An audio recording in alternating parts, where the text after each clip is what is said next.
Today is December 19th, 2016. It is 7:05 p.m. We'll call to order this meeting of the Brattleboro Development Review Board.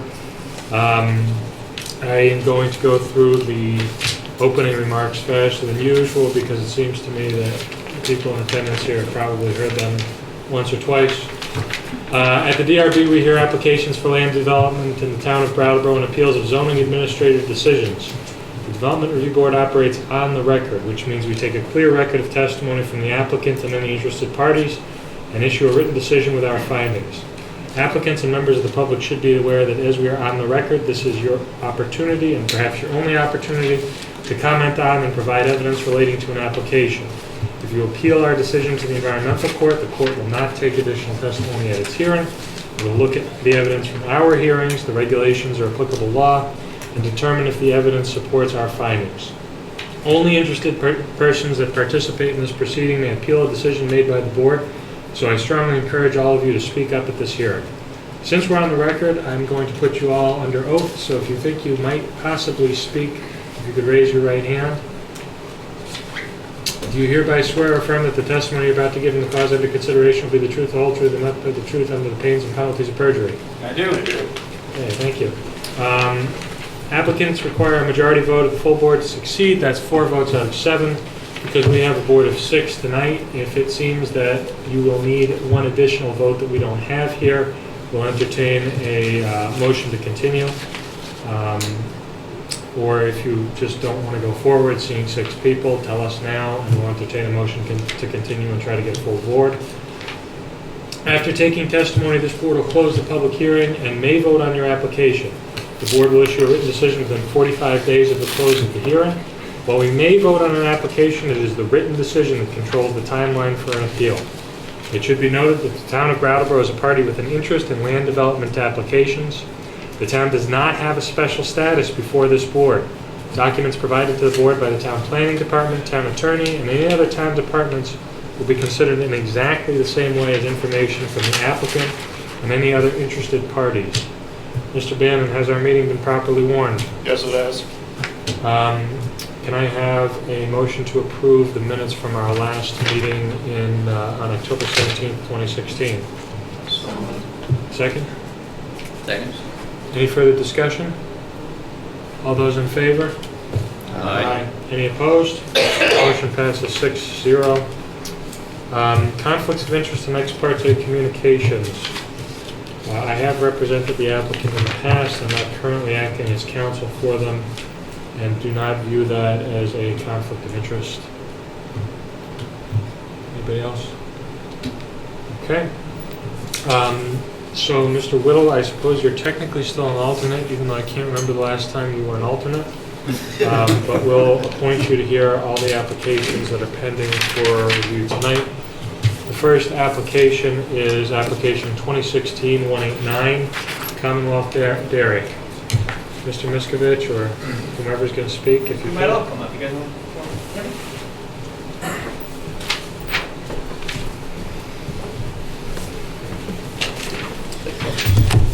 Did I miss anything, by the way? I think that's it. Okay. That was better than I did it. Thank you, Mr. Chair, members of the board. My name is Craig Miskovich. I represent Commonwealth Dairy, and we are a co-applicant in this application. My name is Michael Middleton, project manager with Delta Industries. My name is Robert Johnson. I'm president of Omega Optical, founder of the Delta campus, and president of the Delta Master Association. So we have a fairly simple request tonight. So I'm going to stand up in a second and go over 2 maps. But there are really, I think, 4 elements of our application, our joint application. First, we'd like to adjust the lot line of lot 25 and add 1.05 acres to a certain part of the Delta campus that lies between Commonwealth Dairy's manufacturing facility and what's affectionately known as the Holby property further to the south. we'd like to receive DRB approval to remove that, all of Commonwealth Dairy's property, known as Lot 2/3, from the Delta Business Campus, and also to remove the 1.05 acre portion of the parcel from a grant of recreation and open space easement. It's a little atypical. Usually it's just the select board that would remove a property from an easement grant, because the grant is generally given to the town and given to the select board. But the particular terms of this grant specifically reference the DRB and the select board, so we're going to start with you and then move on to the select board after that. And then also we'd like to get local Act 250 approval for really those 3 items. So maybe I'll do the lot line adjustment first. So orient myself this way, make sure the camera can see. So here is lot 2-3 for the Commonwealth Dairy Manufacturing Facility. So you come up Paul's Road, and this is, on this map, this is north. North is right, east is right, or east is down and west is left. So you come up Paul's Road to a portion of the hammerhead that's owned by the town of Brattleboro, and you continue up into the Omega campus, the Delta Business Campus, rather. Commonwealth owns the property here, lot 2-3. And really what we're doing is just subdividing this little stretch of land to the south of the existing Commonwealth lot, all the way along the perimeter, and then to the hammerhead and environs right around there. So you may ask yourself, why was there ever a 50-foot buffer of land between the Commonwealth dairy property and the Holby property? That's because when this property was first permitted, and is actually still considered a PUD, the PUD ordinance had a requirement that there be a 50-foot buffer around the perimeter of the PUD in which there was no development. So it made sense to put in a 50-foot buffer right along that edge, no development in that buffer, and this attaches to then a much larger piece of property, lot 25, further to the west. This is no longer, the Holby property used to be a rural residential. Rural residential? Used to be rural residential. So a 50-foot buffer from a rural residential made all the sense in the world. Holby property is no longer rural residential, it's now industrial. And in fact, Commonwealth Dairy owns the Holby property. So by adding this little 50-foot buffer to lot 2/3, we'll connect the Commonwealth Dairy Manufacturing Facility to the Holby property that it currently owns. Before you, in the future, will be a rather dramatic application for the establishment, I don't know if you read in the paper, the establishment of the Airman Commonwealth Dairy North American headquarters on the Holby property, but that's not what we're here to do tonight. We're really much, much more limited scope. So we'd like to subdivide that 1.5 acres, 1.05 acres. Then the entire lot 2-3, as amended with that 1.05, is going to come out of the association and come out of the PUD. So whereas now the perimeter of that association really runs right like that, the perimeter of the Common Unit Owners Association and the perimeter of the PUD kind of runs along there. We're just going to carve out now Unit 2/3, and that's going to be a separate parcel in an industrial zone attached to a industrial parcel immediately to the south. And for that, we also need Act 250 approval, local Act 250. This entire property, including now the development on the Holby property because it's affected lands, is Act 250 jurisdictional, so we need the local Act 250 approval for that change. Do you have any disagreement with the conclusion of the zoning staff that we need to condition this on select board approval. To remove the land from the property. I didn't read that, and I would say maybe it's the consistent. I would say in order to remove that property from the use restriction, I do need to get both of your approvals. And so Right. if it says that, that is accurate. The suggestion of the staff was that if we approve the removal, that approval should acknowledge the select board's need to take action Sure. as well. Yeah. I'm just making sure you agree. No, I do. It says we do have the right, or in fact, probably more accurately, Mr. Johnson has the right after application to the Development Review Board and Select Board to remove the acreage, but we do need to get approval.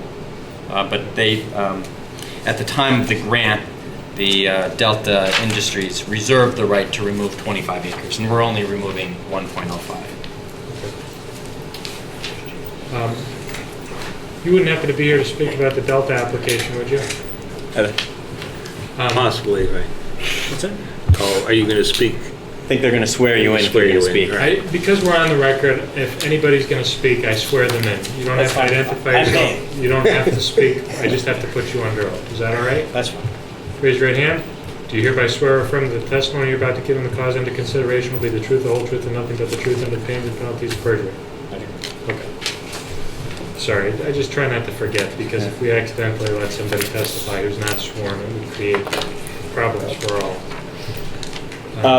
I think, Mr. Chairman, in addition to my comments, I think Mr. Johnson is going to supply a letter to the board, and it has a reference to a visual barrier along the boundary now between the association land. This is the pond, and this is the circulation pattern coming in off of Paul's Road. The parties have agreed to a visual barrier and installing a visual barrier along this boundary. And I, maybe not contrary to, but a refinement of Mr. Johnson's language is that we'd like a condition be inserted into the zoning approval that we have to install a visual barrier that we agree upon. There's also a comment in Mr. Johnson's letter about the appropriate egress into the property. Ultimately, the Egress or ingress? what's that?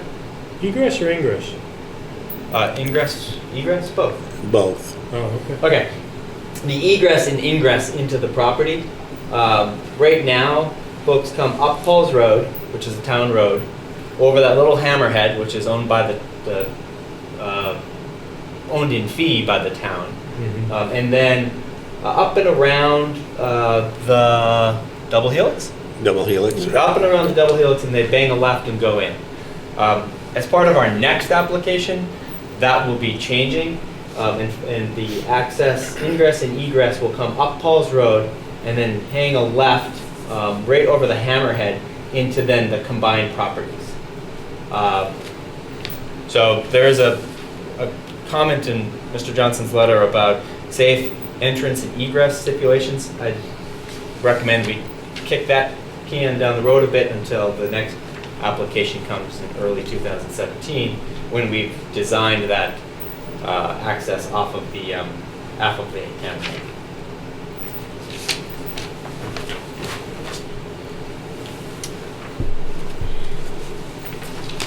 Yeah, I mean, I'm not sure we have authority to do that where this request does not trigger a change in the roads.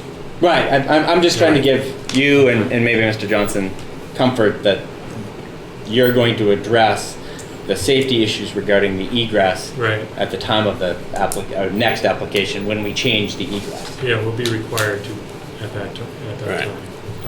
I'm not even sure we have jurisdiction to right now because it's not part of the proposed change.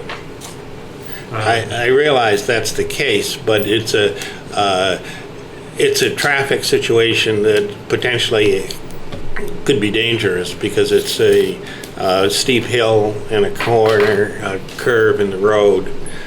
So it needs to be carefully considered. I'm I'm sure we will. Just remind us when it comes up. Right. Is it correct that roads or utilities are not going to change at all as a result of this subdivision? No, that's a good point. I should have mentioned that. The utilities currently are off of the common association land, and the water and the sewer and electrical and other utilities are along this, but the eastern edge of the property, and they'll continue. And the deed between the parties will acknowledge that easement between the two properties.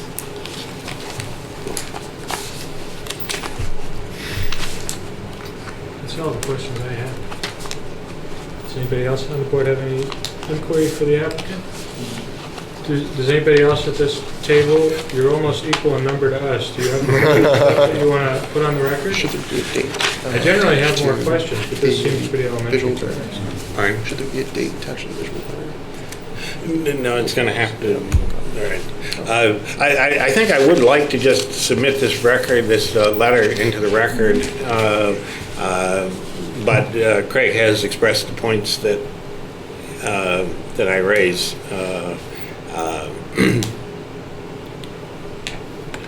We understand, and this is going to be squarely within the scope of our review, especially given the likely increase in traffic intensity if there's going to be 50 more employees. I mean, I can't think of an application of this or where we haven't considered that, even where it's not raised by people. It's just a little premature, that's all. Right. But we'll accept the letter into the record. Do you want to just give us a copy now? I have 13 copies here, I think.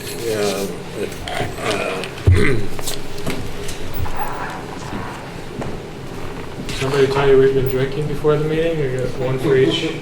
Yeah, it seems like I ran across 13 copies somewhere. Yeah. We'll do one for Aaron.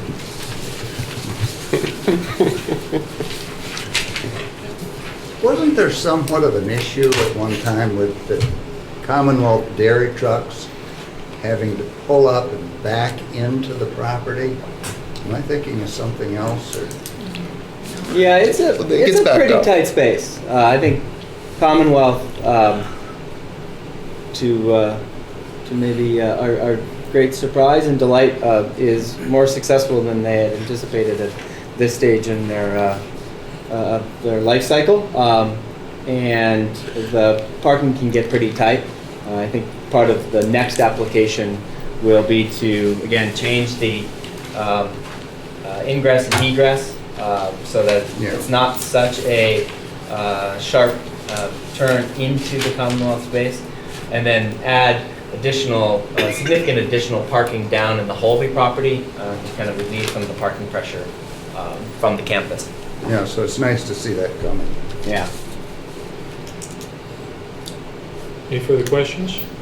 I'll just note for the record and people at home that there's nobody in the public tonight. We noticed the butters, correct? Or we received their notice that they copied butters?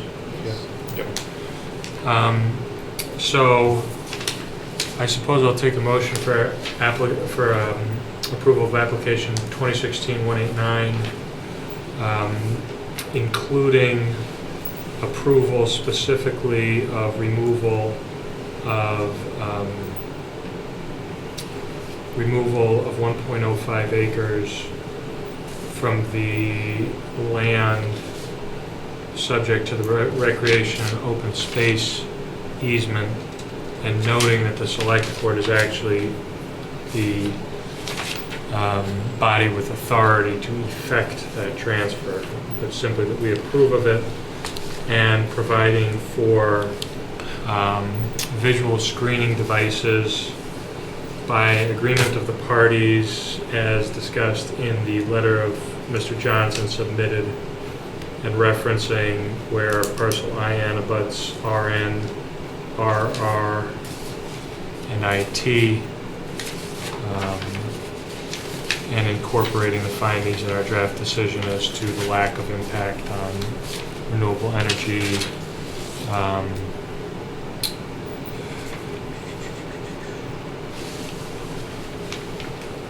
the trail system and open space, and the physical layout of roads and utilities. So moved. Second. Okay, any further discussion? Did I cover everything? Got it? I think we have. All those in favor? Aye. Any opposed? Passes 6-0. Thank you for your very time. much. Thank you.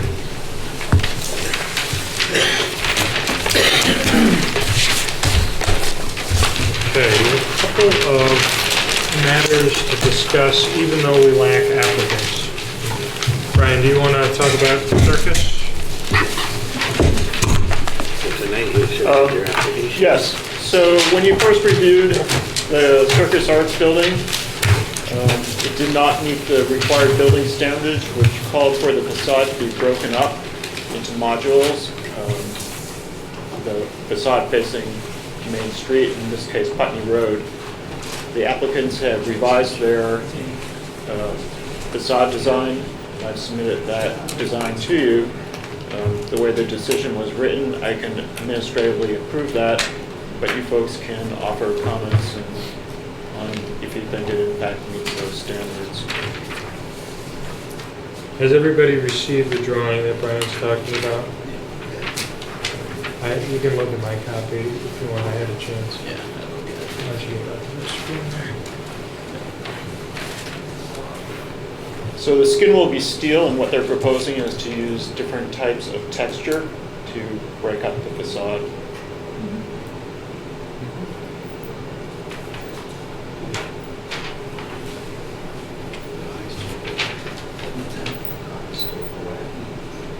Yeah, I like the fact that it's,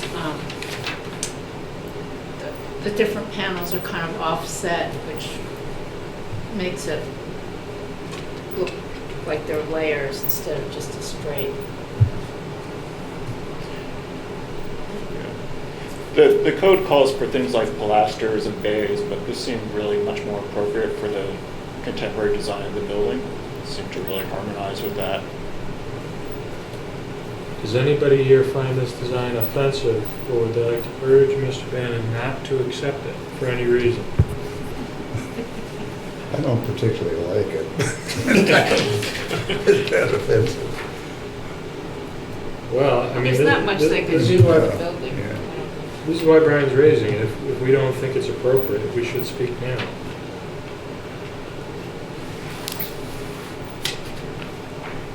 Yeah, my only question would be, I wouldn't mind if it were a different color than gray, but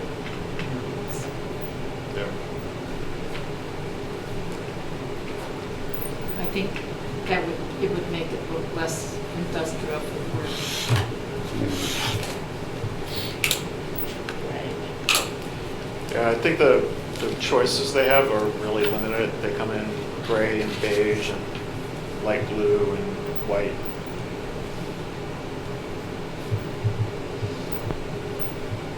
Well, gray is better than beige.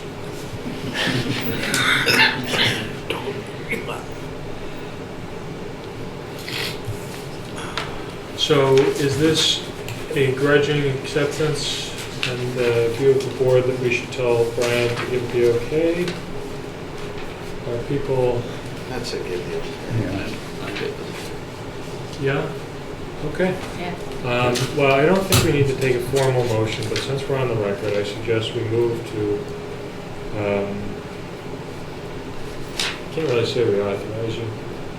A move to urge Mr. Bannon to accept the new design as set forth in the trapezium illustration that does not have any identifying number or anything,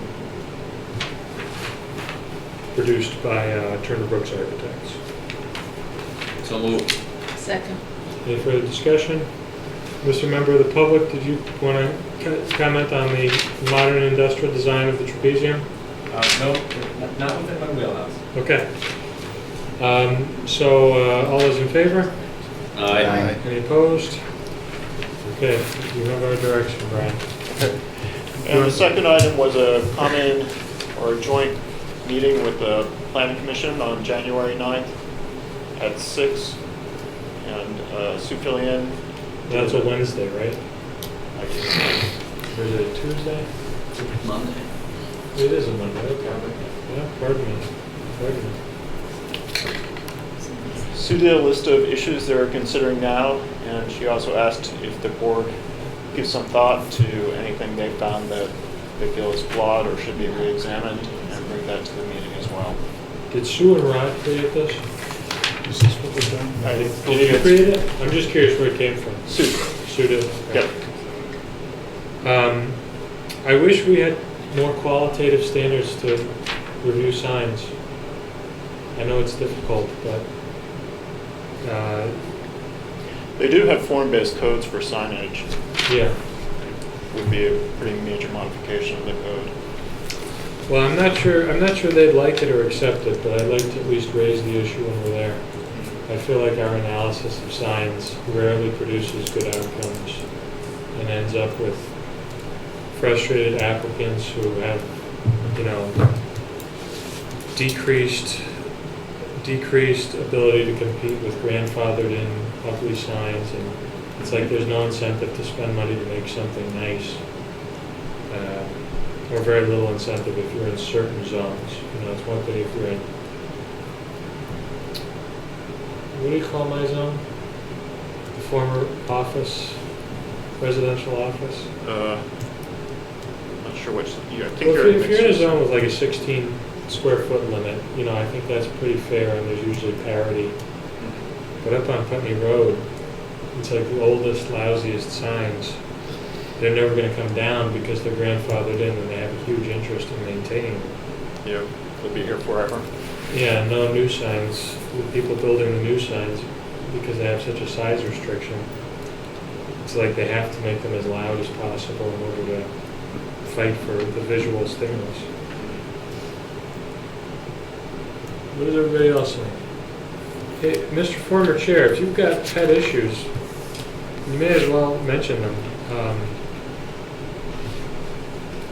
I remember you always used to bring a lot of ammunition to the joint meeting. Are you telling me you've forgotten all your old gripes, or? Oh, is this a joint meeting? We're getting prepared for the joint meeting on January 9th. And the planning department gave us a list of things to talk about. And the only thing I can remember that frustrates me is the sign ordinance, the way we regulate signs. But you were on this board for 8 years. You probably have some good ideas. Mr. Chair, I have to admit that I'm not sure what survived from the old ordinance to the new ordinance. Me neither. I think that the planning department and the planning commission are keeping a tally of sharp edges, and they may be attempting to soften those edges in the next round. And I'd encourage the planning commission and the planning services department to do that. Anytime you adopt a wholesale change to a zoning ordinance, you're back to this some stuff, and as stuff comes up, I hope everyone's flexible enough to make those accommodations.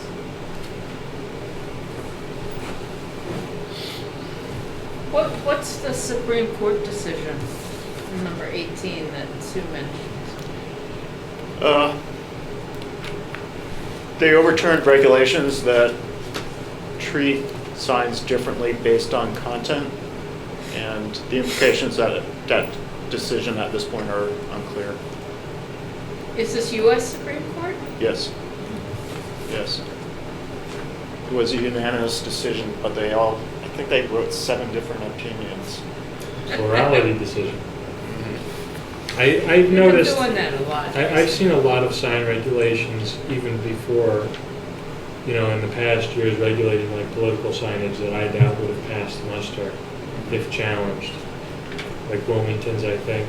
I think Wilmington says like no political signs. They have no political sign regulation. Well, at this point, it's not clear you could even do things like have special regulations or exemptions for something like a real estate sign. It's up in the air. Is there any possibility that we could get a copy of that sent around? Yeah. Because this is the first I've heard of it.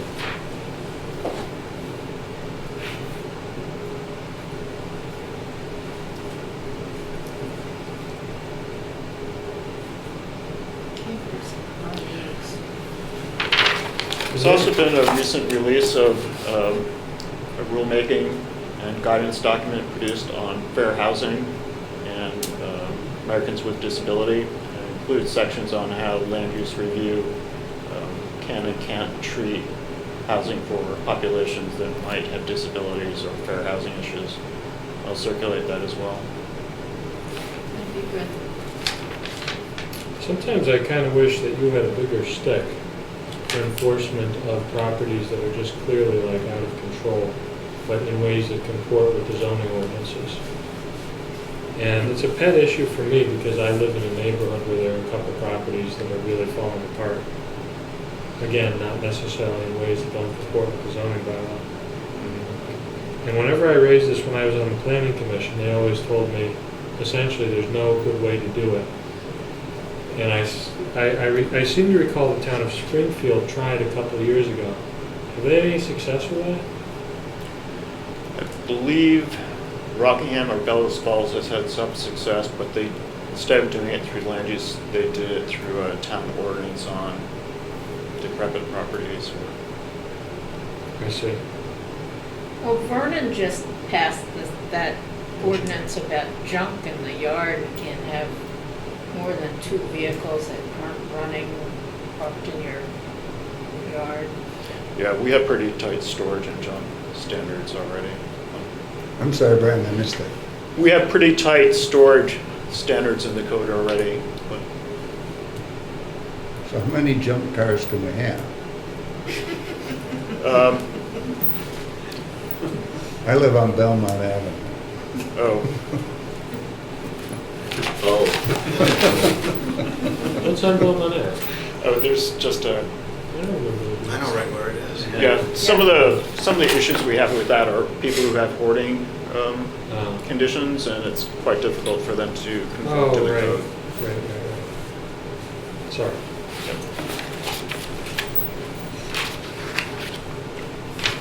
Is there anything, Brian, that you have in mind that you'd like us to raise as a board? No, I've already raised some issues with Sue.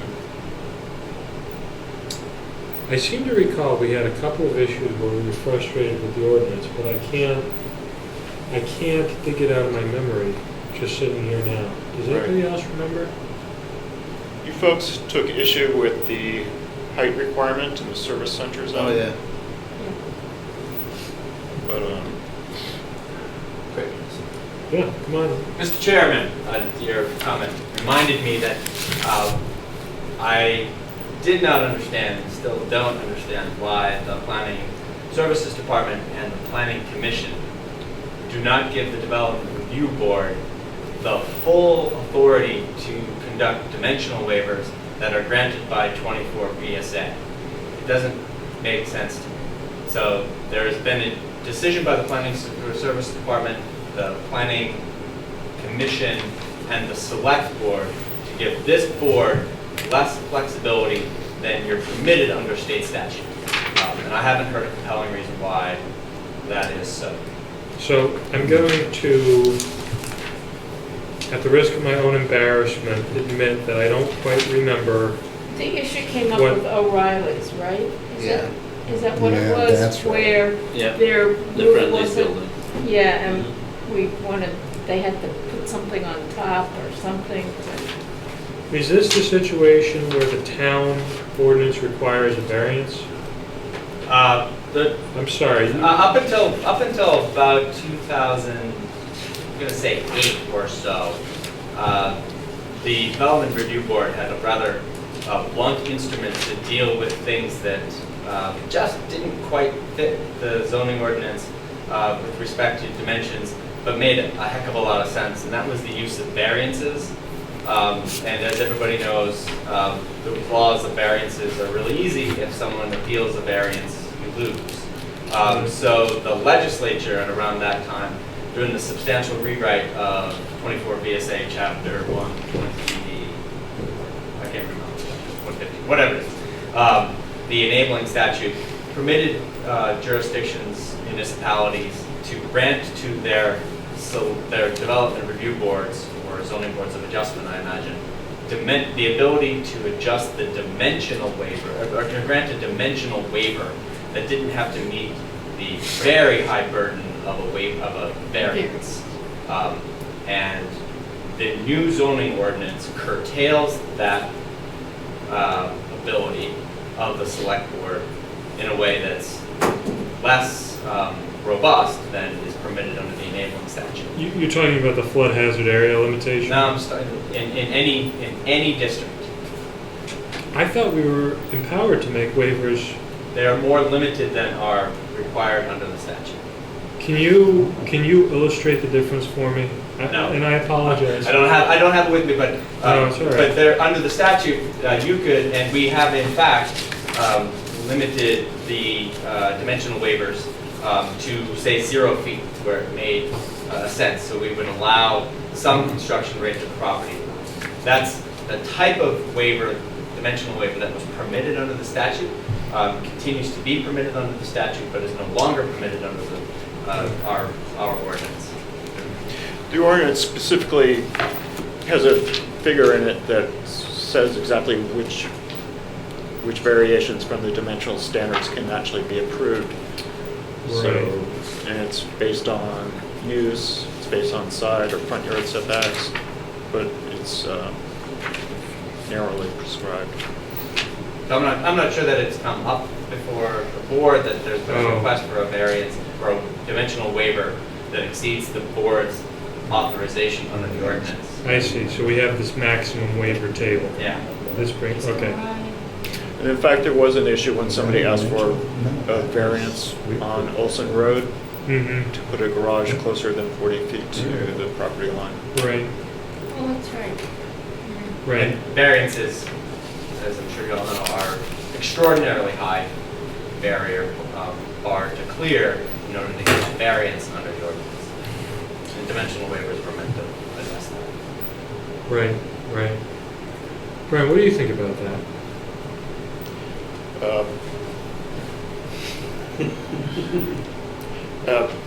There's some difference of opinion in the department, and I think there's been some talk of considering maybe doing conditional use approval of variances that come outside of that chart, but I don't think there's a lot of acceptance on that. Have we in the past created absurd results by going overboard with variances? Is that the reason that the new standards curtail it? I think the board's treatment of waivers was unpredictable, and I think that's somewhat concerning. You mean you're being nice? I never found it possible to advise an applicant whether a waiver would be approved I see. or turned down, even when the situations were similar. Okay. It's not us. Well, what do you guys think? Do you want to try to ask the planning commission to try to give us more authority on waiver of dimensional criteria? Never hurts to ask. Yeah, I would think so. I would I mean, think so, too. it's just like, it was the whole absurd thing with the height in the Yeah. O'Reilly building. Well, that turned out to be kind of interesting because after all that, there were some other issues, and I was doing some follow-up, and I mentioned that in passing, and they said, "Oh, well, that's no problem." So Oh, they have standard designs that are at least that high. Right. That was a soil issue in the end, right? yeah, weight, they said something about weight in the Yeah. building or something. Yeah. They have some standard store designs, and the one they were proposing was square, but they have other ones that actually conform to the code entirely. Interesting. Okay. I was kind of interested in the proposal on the wastewater. The suggestion that either we or somebody is somewhat dropping the ball when it comes to our ability to where was this? You know what I'm talking about? No wetlands? I only had time to skim this before we started. Oh, stormwater, number 2. Stormwater exemptions? Yeah, current stormwater exemptions are generous, and a lot of potential improvements have fallen through the cracks. Do you know, are they thinking about like the service station on Putney Road snack bar project? Well, I think there are situations like that, and currently, if you're not increasing the amount of impervious space by 500 square feet, then whatever is existing is grandfathered. Some of those challenging sites in town, they've just paved everything, so it's just not possible to increase the impervious surface. So The idea being that the approach should be similar to the sign ordinance with the impervious surface? well, right now, if they're not increasing that amount of surface, you just have no say whatsoever, and they're required to do nothing. So the idea would be to actually have them retrofit and put some treatment. Right. Because I remember there have been some where we've required them to chop up pavement. The Clear Choice. Yeah, the Pizza Hut, yeah. Those- Pizza Hut we did. Yeah. That was actually under the old code. Yeah. Oh, yeah? Mhm.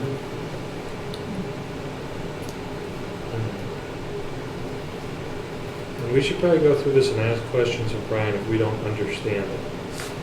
I'd like it if we could go into this meeting understanding what they're suggesting.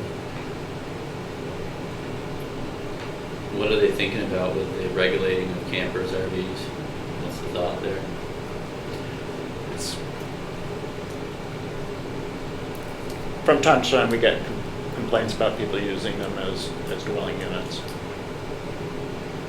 And it's a question of whether they should be permitted as accessory dwelling units.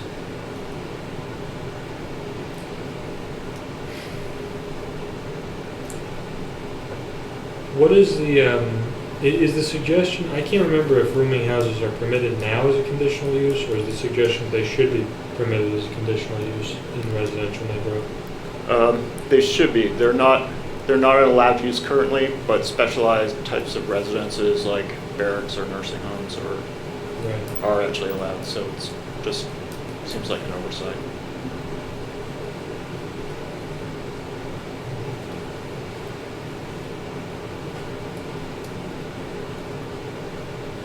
Isn't there a risk that that's going to result in houses that are already fairly chopped up getting really chopped up and calling themselves rooming houses? Like that attorney who turned at the bed and breakfast. You know what I'm talking about? On Elm Street? The Elm Street bed and breakfast. There are actually specific standards that rooming houses and SROs have to meet, so that offers some control. Okay.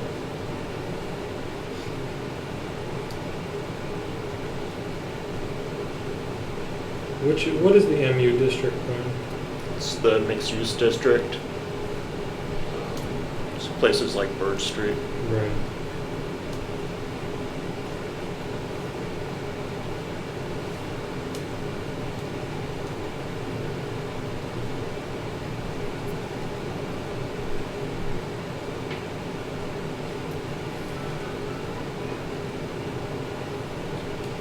What does this mean, the coverage requirement in service center as well? Currently, you're only allowed to have 60% coverage, and talking to a number of developers and real estate agents, they felt that was really destroyed a lot of the value of the properties, and it should be higher. And those two zones, is it exit 3 and exit 1 basically? It's mostly exit 3. And current developments like McDonald's, those different restaurants around there, they Right. all exceed that by quite a bit. They're more like 75%.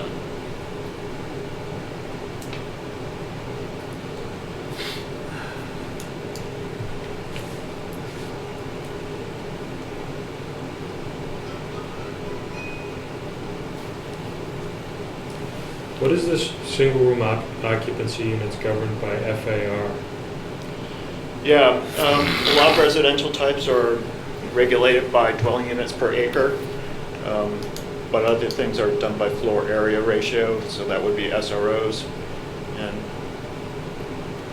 basically it gets to a situation where they're allowed in the residential neighborhood district, but as a practical matter, you wouldn't be able to establish them on a normal residential lot. And the same issue comes up with nursing homes. And the distance between group homes, what is that?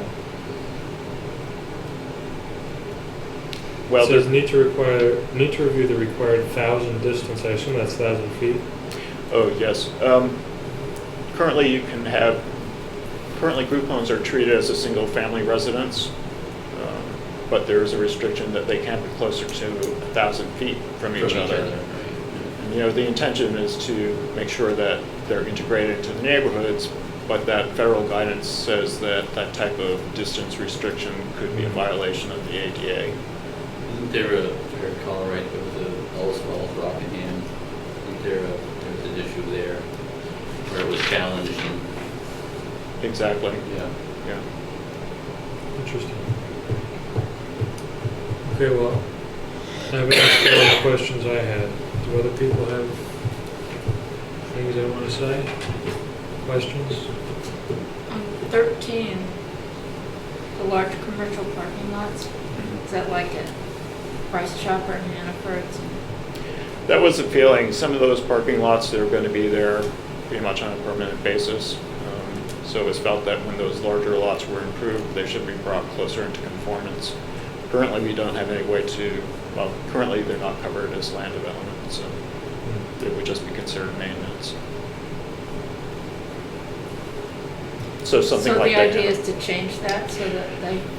Yeah, the idea is a major upgrade like they did to Hannaford recently could trigger site plan review. Well, if we have a site plan review, what can we do? You'd be able to review the conformance with landscaping and stormwater. Some of those more modern ones, like Hannaford, they do have decent stormwater systems, so that wouldn't really be so much an issue. You might do some updates in the catch basin to do a little bit of hydrodynamic separators and things like that. Landscaping would probably be the major one. Installing electric car chargers, brake amp rows of parking. So we are in a position we can do that. No, we're not Or currently. we're not, Yeah. The suggestion is to have them amend the ordinance so we so can... that we can, okay. Only if it's a new project right now. If it's an existing, we can't touch it.